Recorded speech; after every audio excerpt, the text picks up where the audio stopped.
Hey guys, I'm Ryan Goodkin. I'm here with my friend Liv, and we were just talking and thinking about all the questions we get surrounding dietary supplements, and sort of became a question of, well, what do we tell people, like when they ask, what do we take, right? Like what supplements do you take? So Liv, what supplements do you typically use on a daily or a weekly basis? So my main focus would be immune system. Cool. I'm a big clean eater. I cook my food every single day.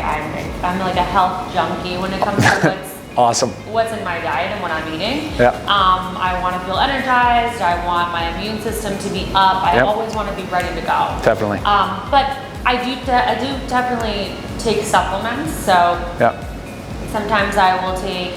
Right now, my current routine is vitamin D, echinacea, vitamin C, magnesium, and colloidal silver. So that's just like my general immune system health, kind of like boost, right? Yeah, that's awesome. Actually, that's great to hear. I agree with that a lot. I also take vitamin D and magnesium. And one of the things about vitamin D, people may not know this, but even though you're out in the sun or you're taking a supplement, your numbers, you may not know exactly what your level is of vitamin D. So I said, look, if you can ask your physician, get a simple blood test to show where your vitamin D levels are, because I mean, you're talking about immunity, vitamin D now, bone health, of course, we know that, right? I mean, vitamin D is involved in a lot of different metabolic reactions within the body. I mean, immunity now, we show vitamin D has tremendous benefit for immune function. So I agree with you on that one for sure. And you mentioned magnesium. You want to talk about a mineral that's involved in 300 plus biochemical reactions in the body. I mean, it plays a really important role. But the challenge with magnesium is that you really can't test easily for it levels in the blood. Most of your magnesium's in your bone and your tissue. So it's a little harder, but it doesn't mean you shouldn't take it. I still recommend magnesium. It's just such an important mineral that most people are deficient in. So I'm glad to hear that you're taking those. I think those are highly beneficial. I also tell people too, sometimes if they're not practicing a good, clean, nutrition plan like you are, that maybe they should take a multivitamin for like an insurance policy, right?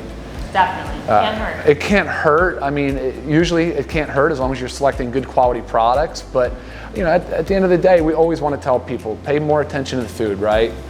And what advice do you give people about food? Like how do you coach? And just real simple, broad spectrum. Right? You told me you eat the rainbow, right? Yeah, definitely. Food is, I think, everything. I mean, you can work out 6 times a week as hard as you possibly can, but if you're going home and eating garbage, or if you're going out and eating garbage, it really kind of cancels out. And it's kind of the truth. And I tell people that very honestly and flat out. You have to put in the work. You have to make sure that you're picking quality ingredients. You want to also shop local and shop in season, and you want to cook in good oils. Of course. Just basically you want to know what's in your food, So I think that like the more colors you get into your diet, the more whole grains and organic meats, as much as you can get that into your diet, I think that you'll be better off. And supplementing is still great, but I think that your foundation should be a solid exercise routine and good, clean, healthy eating. Oh, I so much agree with that. And like you said earlier, don't forget, abs are not made